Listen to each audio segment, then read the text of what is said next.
Okay. Hello, dear students of class 12. Today I am explaining about chemical kinetics. That is rate of reaction. That is the rate of reaction. What is that? A reaction is completed by how much time? By what time? Okay. And rate of the reaction you can be calculated by the decrease in concentration of the reactant by per unit time. Decrease in concentration of the reactant per unit time or increase in concentration of the reactant per unit time. Okay. Why a chemical reaction? Why a chemical reaction is to taken place? The reacting particles must collide. The reacting particles must collide each other. And the collision should be successful. Without successful collision, no new product. Without successful collision, no new product you can find out. Reacting particle must collide and the collision should be successful. Mind it. Okay.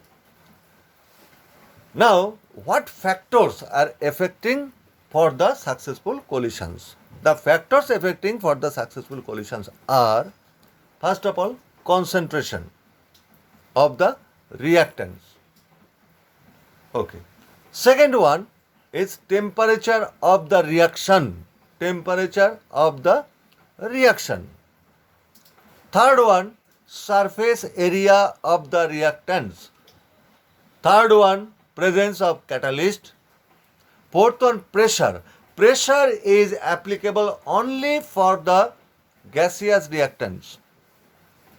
Then types of particles and the presence of light. These 7 factors are affecting on the rates of reaction. Okay. Now, why concentration of the reacting particles affect the rate of reaction? Concentration. Like you are giving 20 reacting particles of X and 20 reacting particles of Y. It is equal or unequal, whatever it is. Now they mix together, they are colliding each other. They are at the beginning of the reaction, the rate of reaction will be fast. The rate of reaction will be very fast. Why? The successful collision will be more. After successful collision, the reacting particle decreases. Then rate of reaction also decreases. Okay. So concentration is the main thing.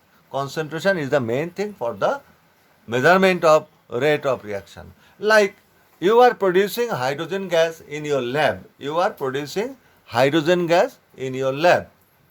Okay. Now think. Measured amount of magnesium is taken in a conical flask. Okay. Then add dilute hydrochloric acid, which has the concentration 0.1 mole per liter. You can see the effervescence of hydrogen gas, and you can collect the hydrogen gas in a calibrated tube.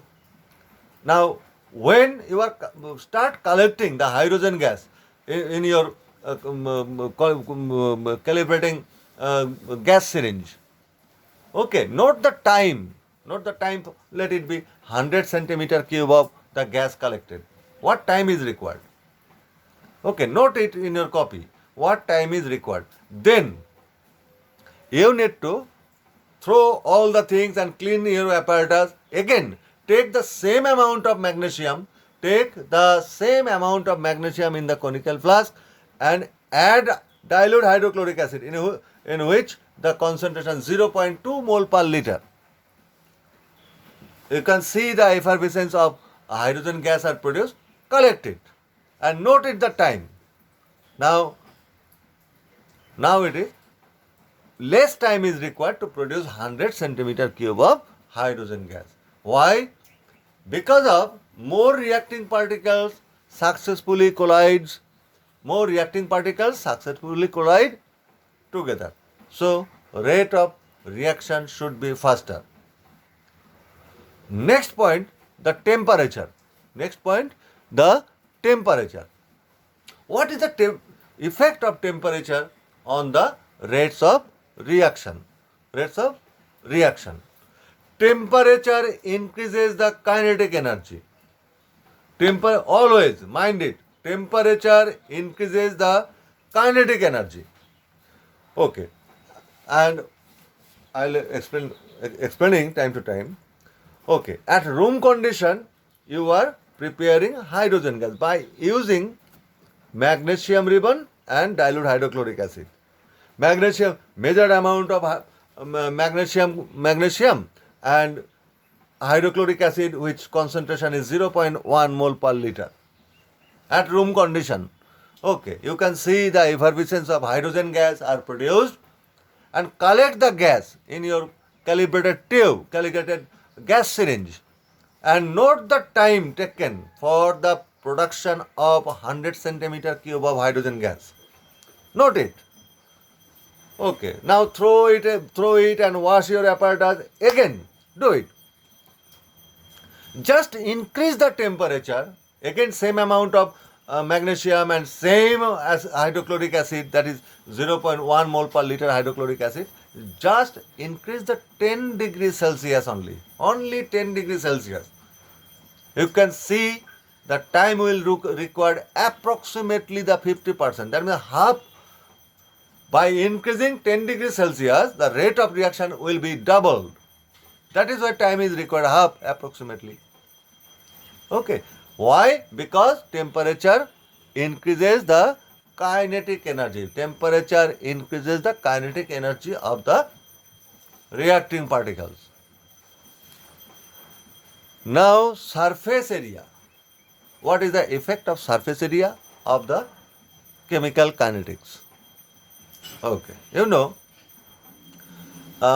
you are used to prepare hydrogen gas in your. You are used to prepare hydrogen gas in your lab. Okay, now you are taken a magnesium ribbon, measured amount of magnesium ribbon. Okay, add hydrochloric acid. Similarly, same procedure. You need to note the time taken, what time was required from the preparation of 100 centimeter cube, 200 centimeter cube. It is marked one, no? 200 centimeter cube of hydrogen gas. Now throw it and take the same measured amount of magnesium and make it tiny pieces. It is powdered maybe. Okay.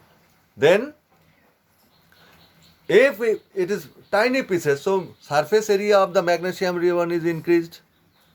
So more reacting particles can react per unit time. So rate of reaction will be increased. More reacting particles collide in a per unit time. So it will be faster reaction than previous one. Understood? If you increase the surface area, so rate of reaction will be increased. If you decrease the surface area, so rate of the reaction will be decreased. Very simple. And next point is presence of catalyst. You know what is called catalyst? Catalyst is the substance that alters the rate of reaction. Catalyst is the substance that alters the rate of reaction. Don't tell increase the rate of reaction. Negative catalyst also be there. Okay. So, catalyst is the substance that alters the rate of reaction, but it itself being chemically unchanged after the reaction. Okay. You know, catalyst is decrease the activation energy of the reacting particles. Okay. What is activation energy? It is the amount of energy that required to overcome the energy barrier by reacting particles. Okay. If the reacting particles are not activated, they can't react. So reacting particles first overcome the activation energy. Then they start reaction. So what is the role of catalyst? catalyst decreases the activation energy. So reacting particles can react faster, so rate of the reaction will be increased. Or you can tell that one, catalyst help to proceed the reaction path alternate path. Okay, that is why they will react faster. Okay, now presence of light. Some reactions like chlorine when mixed with hydrogen gas in dark, there is no reaction. But in diffuse light, they can react to form hydrogen chloride gas. But in bright light, they explode. So presence of light is a factor for the rate of reaction. And the nature of the particles. Next, last point, nature of the particles. If the reacting particles or particles means reacting species or reacting molecules is covalent compound, so it required to break the bond. That means bond dissociation energy should be required. Okay, so less time is required. And in ionic compound, in solution, ionic compounds are what? Ionic compounds are in free ions in the solution, so they can react faster. So nature of the reacting particles also a factor. Now you need to know what is rate of reaction. Rate of reaction is equal to change in concentration. Say for simplicity, I am telling change in concentration by per unit time, about time taken. Okay, or you can tell change in concentration of the reactants by, or decrease in concentration of the reactant by time taken, or you can tell increase in concentration of the product by time taken. Okay, in this chapter you need to know the differentiation. Okay, why differentiation is required? Some topics will be there, like instantaneous reaction, then change of the concentration, how change of the concentration, then temperature dependent reaction. Okay, I will explain time to time.